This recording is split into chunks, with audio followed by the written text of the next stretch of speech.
जहां देश में एक तरफ सिंदूर, ऑपरेशन सिंदूर का जिक्र है, तो वहीं मोदी के स्पेशल 7 का भी जिक्र है। आज देशकाल में मोदी के इन्हीं स्पेशल 7 ग्रुप पर डिटेल तफसील से आपके सामने रखूंगा। आप जानते हैं, आतंकवाद के खिलाफ भारत की लड़ाई को धार देने और वैश्विक समुदाय को अपने रुख के बारे में बताने के लिए 7 ऑल पार्टी डेलीगेशंस अलग अलग राष्ट्रों की यात्रा कर रहे हैं, पाकिस्तान की साजिश को एक्सपोज कर रहे हैं। इस दौरान भारत को तमाम देशों से समर्थन भी मिल रहा है और आतंकवाद के खिलाफ लड़ाई में एकजुट होने का भरोसा भी मिला है।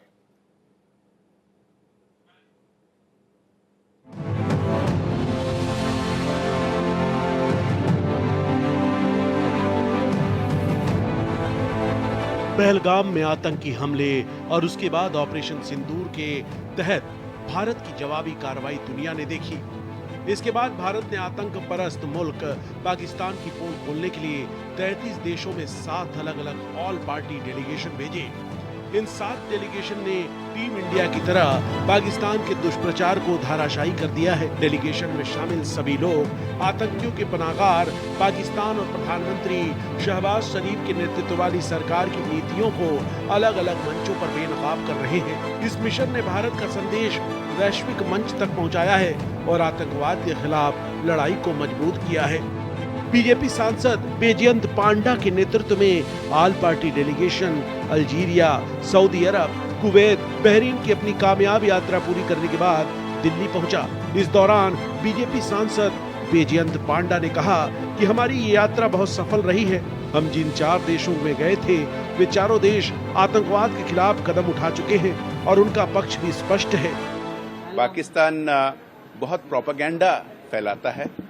आप जानते हैं कि कई साल के लिए Pakistan financial action task force FATF के ग्रे लिस्ट, वॉच लिस्ट में था, जिसके वजह वो जो उनके फंडिंग मिलते थे डेवलपमेंट के लिए, उसका दुरुपयोग नहीं कर पाते थे। अभी क्योंकि वो FATF लिस्ट में नहीं है, वो इसका दुरुपयोग किए हैं और इसके बारे भी हमारी चर्चा हुई है। भारत का ये ग्लोबल मिशन काफी सफल रहा है। इसके जरिए न सिर्फ भारत ने आतंकवाद के खिलाफ अपना रुख दुनिया के सामने रखा है, बल्कि वैश्विक समर्थन भी जुटाया है। देश के सांसदों ने अलग अलग देशों में जाकर कूटनीतिक डायलॉग, प्रेस कॉन्फ्रेंस और बैठकों के जरिए पाकिस्तान का असली चेहरा दुनिया को दिखा दिया है और भारत के आतंकवाद विरोधी ऑपरेशन सिंदूर को वैश्विक पहचान दिलाई है। भारतीय डेलीगेशन ने दुनिया की यात्रा कर ये साफ कर दिया कि भारत अब आतंकवाद के खिलाफ जीरो टॉलरेंस की पॉलिसी पर आगे बढ़ चुका है। इसका मतलब है कि पाकिस्तान आतंकवाद का नकाब पहनकर जो प्रॉक्सी वॉर लड़ता है, उसे अब जंग ही माना जाएगा और भारत इसका जवाब उसी तरीके से देगा। भारत ने पहलगाम हमले के बाद पाकिस्तान और POK में 9 आतंकी अड्डों को तबाह कर ये मैसेज भी दे दिया है। साथ ही आगे के लिए पाकिस्तान को चेतावनी दी है कि अब किसी भी तरह की आतंकी गतिविधि का मुंहतोड़ जवाब दिया जाएगा। Bureau report, Bharat express.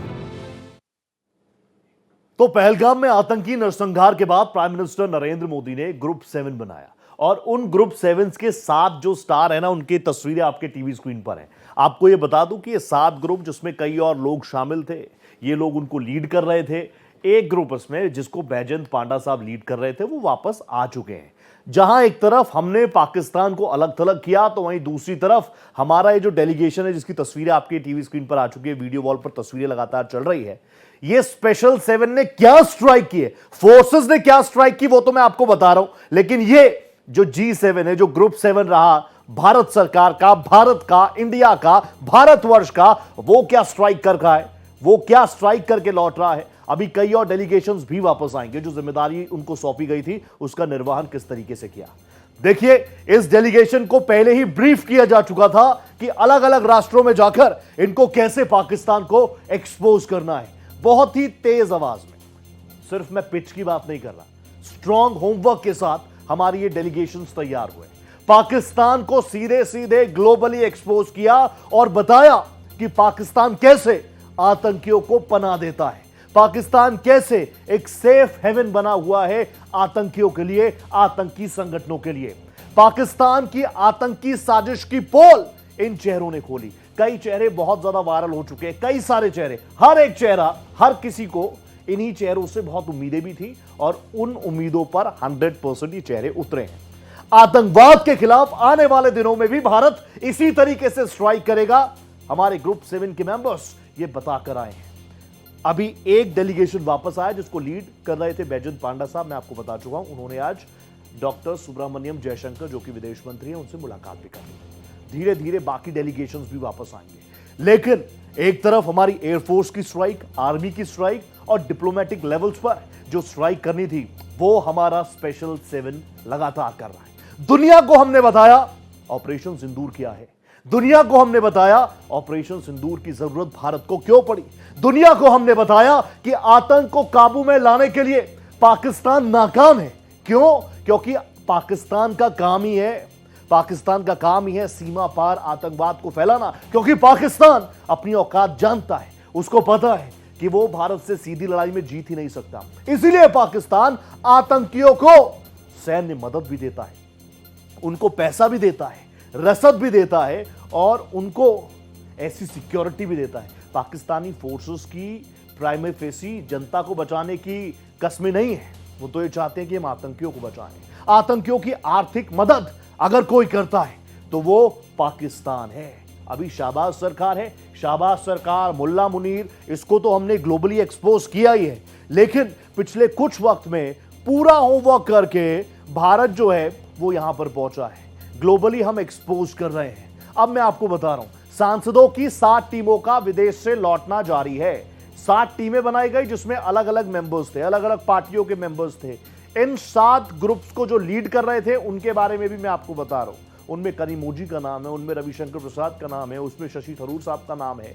Baijayant पांडा जिस डेलीगेशन को, जिस ग्रुप को लीड कर रहे थे वो अपना काम करके वापस आ चुका है।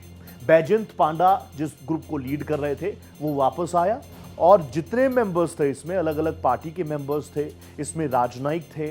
उन्होंने आज विदेश मंत्री डॉक्टर सुब्रमण्यम जयशंकर से भी मुलाकात संपन्न कर ली है। डेलीगेशन ने बताया होगा, ऑब्वियसली आप जानते हैं ये लंबी मुलाकात चली, बॉडी लैंग्वेज को हम समझ सकते हैं। बहुत ही खुश बैजंत पांडा, उनकी team, doctor Subramaniam Jaishankar.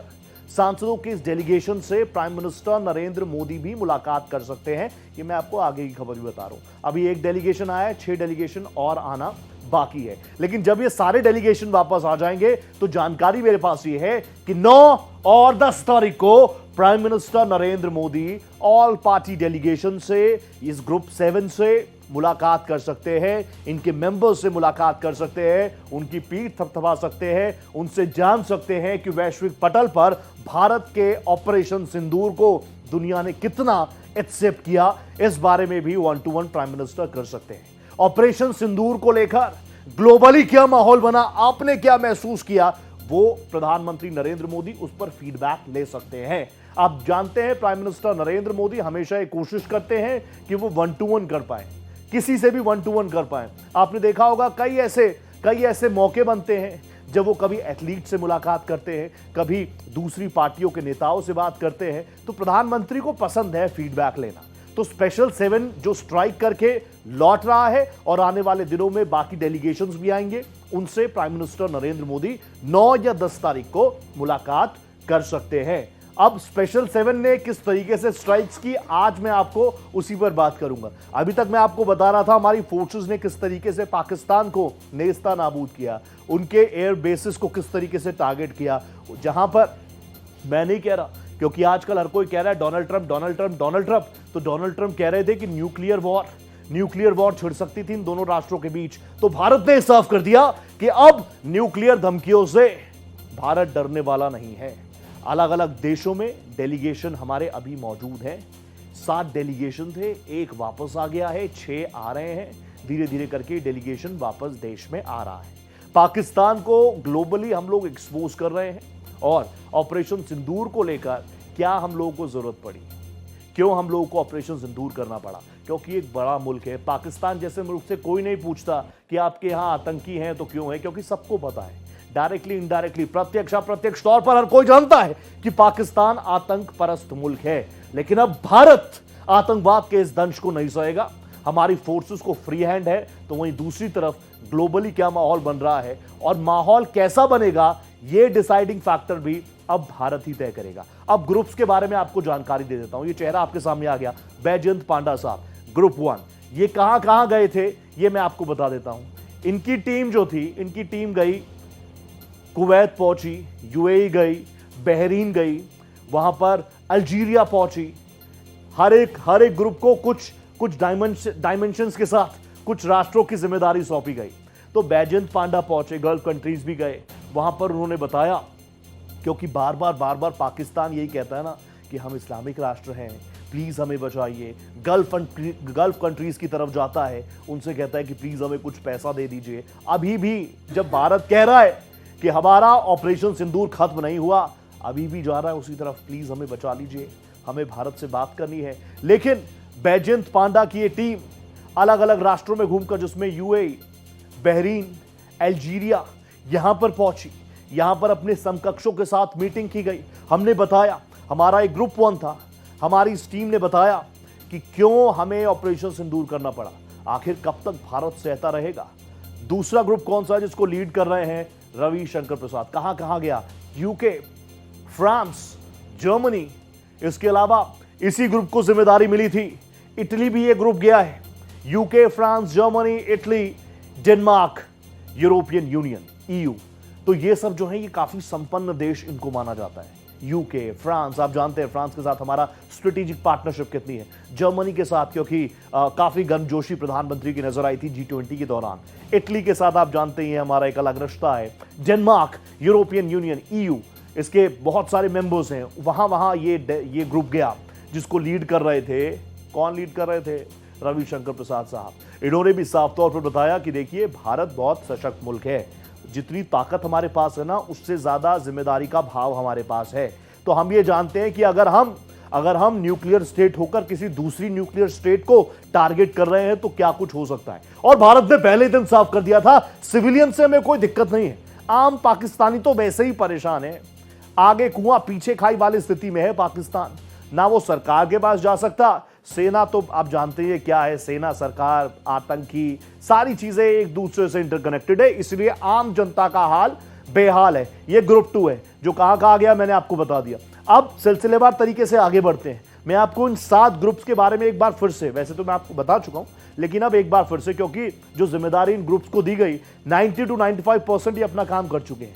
90 to 95% में इसलिए कह रहा हूं क्योंकि अभी एक ही ग्रुप वापस आया ना, बाकी ग्रुप्स भी वापस आ जाएंगे। 100% स्ट्राइक रेट यहां पर भी होगा। तीसरा ग्रुप कौन सा है हमारा? संजय कुमार झा साहब का ग्रुप। तस्वीर आपके सामने आ चुकी है। इनको कौन कौन से मुल्क देखिए, इंडोनेशिया ये डेलीगेशन गया, मलेशिया ये डेलीगेशन गया, इसके अलावा दक्षिण कोरिया भी हमारा एक ग्रुप 3 गया, जिसको लीड कर रहे थे संजय झा। तो टीम संजय झा ने अपनी जिम्मेदारियों का निर्वहन शानदार तरीके से किया। पाकिस्तान को हमेशा तो हम अब समझिए, आप पाकिस्तान को हम हमेशा तो पीटते हैं ही, फोर्सेस लगातार पीटती हैं ही। डिफेंसिव मोड पर आकर लगातार पाकिस्तान बैठा रहता है, सीधे आ नहीं सकता, आतंकियों को इसलिए तो पालता है। तो इसीलिए जहां एक तरफ हमारी फोर्सेस पीट रही हैं, दूसरी तरफ डिप्लोमेटिक लेवल्स पर ये important faces, prime minister Narendra Modi के 7 चेहरे। अब संजय झा की टीम कहां कहां और गई? जापान भी गई, सिंगापुर भी पहुंची, ये भी काफी संपन्न राष्ट्र हैं। तो यहां पर भी जाकर भारत ने बताया, देखिए इंपॉर्टेंट राष्ट्रों को हमने चुना है। अब ये नहीं कि छोटे मोटे राष्ट्र में जाकर हम बता रहे हैं, हम हर किसी को क्लैरिफिकेशन भी नहीं दे सकते, ये भी आप समझ लीजिए। आतंकवाद के खिलाफ जीरो टॉलरेंस है, this is full and final. आतंकवाद के खिलाफ भारत इसी तरीके से इसी अंदाज में नजर आएगा, this is full and final.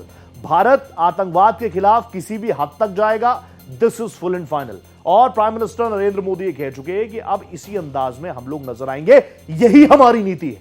अगली टीम देखिए, श्रीकांत शिंदे, एकनाथ शिंदे के बेटे हैं, युवा चेहरे हैं, स्मार्ट सा चेहरा है, इनको जिम्मेदारी मिली यूएई की। इनका डेलीगेशन गया लाइबेरिया, इनका डेलीगेशन गया कोंगो, इनका डेलीगेशन गया सिएरा लियोन। और सिएरा लियोन की संसद में तो आपने देखा होगा, जो हमारे देश में पहलगाम में जो आम भारतीयों को मारा गया था, उनकी सांत्वना देने के लिए उनकी संसद में मौन भी रखा गया। तो आप देखिए ग्रुप, अलग अलग ग्रुप्स, ये 4th ग्रुप की तस्वीर आपको दिखा रहा हूं, 3 और ग्रुप्स आपको दिखाऊंगा। लेकिन जो जिम्मेदारियां इन ग्रुप्स को दी गई थी, इन ग्रुप लीडर्स को दी गई थी, आपको याद होगा एक ब्रीफ मीटिंग भी इन तमाम ग्रुप्स के लिए रखी गई थी। उसमें साफ कर दिया था कि आपको किन चीजों पर बात करनी है, और यह भी बोल दिया था कि जो आपका दिल बोले, क्योंकि आपका दिल भारतीय है, आप भारत को जानते हैं, आप में कहीं ना कहीं भारत है ही। ऐसा कोई भारतीय नहीं है जिसके दिल में तिरंगे की तस्वीर ना हो। ऐसा कोई भारतीय नहीं है जो आतंकवाद को लेकर, भले ही डायरेक्टली इनडायरेक्टली हम उन लोगों को जानते हो कि ना जानते हो, उस दर्द को हमने महसूस किया है। अगली टीम ग्रुप 5, शशि थरूर साहब। अब इनकी फैन फॉलोइंग तो आप जानते हैं, अलग ही फैन फॉलोइंग है। शशि थरूर की टीम में भी कई सारे मेंबर्स, और इनको जिम्मेदारी मिली अमेरिका की, इनको जिम्मेदारी मिली पनामा की, इनको जिम्मेदारी मिली, इनके ग्रुप को जिम्मेदारी मिली गुयाना की, ब्राजील की और कोलंबिया की। शशि थरूर साहब जब बोलते हैं तो ऑब्वियसली कई बार तो ऐसा होता है कि खुद अंग्रेजों को डिक्शनरी लेनी पड़ जाए, इतनी शानदार अंग्रेजी उनकी है, इंग्लिश इतनी शानदार है। और पाकिस्तान तो शायद ही समझ पाए कि शशि थरूर साहब ने क्या किया, लेकिन जहां मैसेज पहुंचाना था शशि थरूर साहब को, शशि थरूर साहब, उनकी टीम ने इस काम को शानदार तरीके से अंजाम दिया। इन तमाम देशों में जाकर अपने समकक्षों के सामने बैठकर यह बताया हमने कि भारत एक बड़ा मुल्क है, आपको टेंशन लेने की जरूरत नहीं है, चीजें न्यूक्लियर तक जाएंगी नहीं, क्योंकि पाकिस्तान इतना सशक्त है ही नहीं भारत के सामने कि न्यूक्लियर वॉर की दिक्कत आ जाए। उससे पहले ही घुटनों पर आ गया पाकिस्तान महज 8 घंटों में। 8 घंटे भी ज्यादा बोल दिया मैंने, 6 से 7 घंटे, 5 से 6 घंटे, इससे ज्यादा की औकात पाकिस्तान की नहीं है। लेकिन टीम शशि थरूर जो कि ग्रुप 5 को लीड कर रहे थे, उनका ग्रुप भी अभी बाहर ही है, अभी कुछ दिनों में वापस आएगा, तो ऑब्वियसली एक ग्रैंड वेलकम तो उनको मिलेगा ही। और जैसा अपडेट मैं आपको दे रहा हूं, प्राइम मिनिस्टर नरेंद्र मोदी 9 या 10 तारीख को इन तमाम लोगों से, भारत की इस टीम से, और टीम इंडिया अगर आप इसको कहेंगे तो गलत नहीं है, टीम इंडिया से मुलाकात करेंगे प्राइम मिनिस्टर मोदी। ग्रुप 6 को कौन लीड कर रही है? टीम करीमोजी। ये कहां गई आपको बताता हूं। ये टीम पहुंची स्पेन, ये टीम गई ग्रीस, ये टीम गई स्लोवेनिया, ये टीम गई लातविया, और यही टीम गई रूस भी ये टीम गई। रूस भी खुद आप जान रहे हैं किन परिस्थितियों में है, यूक्रेन के साथ लगातार उसका टेंशन, तो रूस भी इन चीजों को समझ रहा है कि वॉर इज नॉट फ्री। वो तो रूस 3 सालों से 4 सालों से लगा हुआ है। भारत ने, क्योंकि भारत सबसे तेज गति से बढ़ने वाली जीडीपी है, एक तरफ जीडीपी को भी ध्यान में रखना है। ऐसा नहीं है कि सारे संसाधन पाकिस्तान जैसे मुल्क पर खत्म कर देंगे हम। ये तो हम ट्रायल भी कर रहे थे, अब इतनी सारी मिसाइल्स हम बना रहे हैं तो ट्रायल करने के लिए भी तो चाहिए। और पाकिस्तान जो कि आतंक परस्त मुल्क है, अगर बात आतंक की आएगी तो मुझे नहीं लगता कि भारत जैसा राष्ट्र कभी भी अपने संसाधनों को इस स्तर पर आकर सोचेगा कि हम इसको ज्यादा खर्चा ना कर दें या कैपिटल लॉस हमको ना हो जाए। भारत ऐसा कभी सोच ही नहीं सकता। ये भारत सरकार और हमारी भारतीय फोर्सेस, यानी हमारी आर्मी, हमारी नेवी, हमारी एयरफोर्स, ये विश्वास इन पर है कि जब जंग जैसे हालात थे हम लोग सेलिब्रेट कर रहे थे, आप और हम सेलिब्रेट कर रहे थे कि पाकिस्तान को उसकी औकात दिखा रही है हमारी फोर्सेस। अब 7वीं टीम कौन सी है, 7वां ग्रुप कौन सा है? सुप्रिया सुले। सुप्रिया सुले को प्यार से ताई भी कहते हैं। सुप्रिया सुले कहां गई? वो गई मिस्र, वो गई कतर, वो गई इथियोपिया, इनका ग्रुप गया दक्षिण अफ्रीका। और मैं बार बार बोल रहा हूं, इनके ग्रुप्स में जहां पॉलिटिकल पार्टी से जुड़े चेहरे हैं तो वहीं राजनयिक भी हैं, एक्सपीरियंस राजनयिक भी हैं जो डिप्लोमेसी को बहुत शानदार तरीके से समझते हैं। और इसीलिए जो मैं इसको टीम इंडिया कह रहा हूं, क्योंकि टीम इंडिया ने पाकिस्तान को जिस तरीके से एक्सपोज किया है, चाहे एफएटीएफ की लिस्ट हो, हर एक चीज पर। और सिर्फ हमने पाकिस्तान को नहीं, हमने ये भी बताया कि जो इस आतंकी मुल्क के साथ खड़ा है उसको हम आतंकी क्यों ना बोले, जब आप जानते हैं तुर्की है, अजरबैजान, इसके अलावा कई और चीजें, हर एक चीज पर, हर एक फैक्टर पर, चाइना, हर एक फैक्टर पर हमारी इस टीम इंडिया ने पाकिस्तान को एक्सपोज किया ग्लोबली। तो ये 7 ग्रुप थे। इन 7 ग्रुप्स को लेकर जो डिटेल्स थी वो मैंने आपको बताया। 90 to 95% गोल अचीव हो गया। वैसे तो 100% है, लेकिन जब ये सारी टीमें, ये 6 ग्रुप और वापस आ जाएंगे तब मैं 100% बोलूंगा। अभी टीम अपनी जिम्मेदारियों में लगी होगी, कहीं ना कहीं कुछ ना कुछ मीटिंग्स लगातार चल रही हैं, लेकिन गोल सबका एक है। टीम इंडिया ने यह साफ कर दिया कि दल अलग अलग हो सकते हैं, लेकिन दिल में अगर कुछ है तो वो भारत है। ऑपरेशन सिंदूर की सफलता तो होनी थी जब हमारी फोर्सेस ने इसकी जिम्मेदारी अपने हाथों में ले ली। वो हो गया कि हमने पाकिस्तान को कैसे अपने हथियारों की ताकत दिखाई, अपने शौर्य पराक्रम की ताकत दिखाई। लेकिन यह बदला हुआ भारत है। सिर्फ एक तरीके से थप्पड़ नहीं पड़ेगा, एक ही गाल पे थप्पड़ नहीं पड़ेगा, दूसरे के लिए भी आपको तैयार रहना पड़ेगा। एक तरफ फोर्सेस लताड़ रही हैं तो दूसरी तरफ डिप्लोमेसी लेवल्स पर हम पाकिस्तान को अलग थलग करें, पाकिस्तान को चपेट पड़े। उसके लिए प्राइम मिनिस्टर नरेंद्र मोदी ने, भारत सरकार ने 7 टीमों का गठन किया। उस बारे में मैंने आपको डिटेल्स दी। अब आगे बढ़ते हैं। अब यह कैसे गेम चेंजर है यह मैं आपको बताता हूं विस्तार से। देखिए, आतंकवाद के खिलाफ भारत की जीरो टॉलरेंस की नीति है। यह बात ग्लोबली अब लिखी जा चुकी है, उकेरी जा चुकी है। यही काम इस ग्रुप 7 को टीम इंडिया को सौंपा गया था। आतंकवाद के खिलाफ भारत इसी तरीके से रिटेलिएट करेगा। पाकिस्तान से अब बात होगी, यह हर एक लेवल पर प्रधानमंत्री ने भी कहा है, और अभी ऑपरेशन सिंदूर हुआ तो हमारे इन ग्रुप्स ने भी हर जगह जाकर इस चीज को उकेर दिया है कि पाकिस्तान से बात होगी तो सिर्फ और सिर्फ पाक अधिकृत कश्मीर, पाक ऑक्युपाइड कश्मीर पर ही होगी। इसके साथ साथ हमने कहा कि अच्छे अच्छे मंच पर आप आतंकवाद के खिलाफ बातें तो करते हैं, लेकिन जब एकजुटता की बात आती है तो अपने अपने फायदों के लिए कि हमारे हथियार कैसे बिकेंगे, कि हमारी मिसाइल्स कैसे बिकेंगी, फिर इसके लिए आप कॉम्प्रोमाइज कर देते हो। तो ये डबल स्टैंडर्ड्स कम से कम आतंकवाद को लेकर आपको छोड़ देने चाहिए। दुनिया एकजुट होगी, एक बेहतर दुनिया तभी बनेगी जब आतंकवाद खत्म होगा। भारत ने हमेशा से, भारत बुद्ध का देश है, युद्ध का देश थोड़ी है, तो इसलिए शांति की बात भी हमने हमेशा रखी है। हमने बताया कि शांति से ही प्रगति का मार्ग प्रशस्त हो सकता है। इसके लिए बैठकर ही बात होनी चाहिए। लेकिन अगर पाकिस्तान से भारत बात करेगा आतंकवाद पर, आतंकियों पर, आतंकी संगठनों पर और पाक अधिकृत कश्मीर पर। कोलंबिया हमारा ये डेलीगेशन गया, वहां पर हमारी कूटनीतिक जीत हुई। ओवैसी, असदुद्दीन ओवैसी, ऑपरेशन सिंदूर के दौरान एक फेस जो प्रोमिनेंट सामने आया, जिसको लोग पसंद करने लगे, जिनको कभी माना जाता था कि विशेष वर्ग की ये राजनीति करते हैं, ऑपरेशन सिंदूर के बाद ओवैसी ने जिस तरीके से पाकिस्तान को लपेटा, पूरे देश में उनको देखने का नजरिया लोगों का बदल गया। वो आप सोशल मीडिया खंगालिए, आप समझ जाएंगे। बहरीन से पाकिस्तान को क्लास लगाई, देश के अंदर से भी ओवैसी लगातार उनकी क्लास लगाते रहे। किनकी? पाकिस्तान की। पाकिस्तान गए हुए थे जिस वक्त, तो वो फुटेजेस आप निकालिए, यूट्यूब पर पड़ा होगा। उन फुटेजेस में भी आप देखेंगे पाकिस्तान की धरती पर खड़े होकर ओवैसी ने बताया था कि एक पाकिस्तान का मुसलमान है, एक हिंदुस्तान का सशक्त मुसलमान है। और आप देखिए यहां से सियासी एकजुटता की मिसाल, क्योंकि आपने देखा होगा बार बार भारत एक बड़ा देश है, विविधताओं का देश है, अलग अलग आइडियोलॉजीज वाली पार्टियां यहां पर रहती हैं।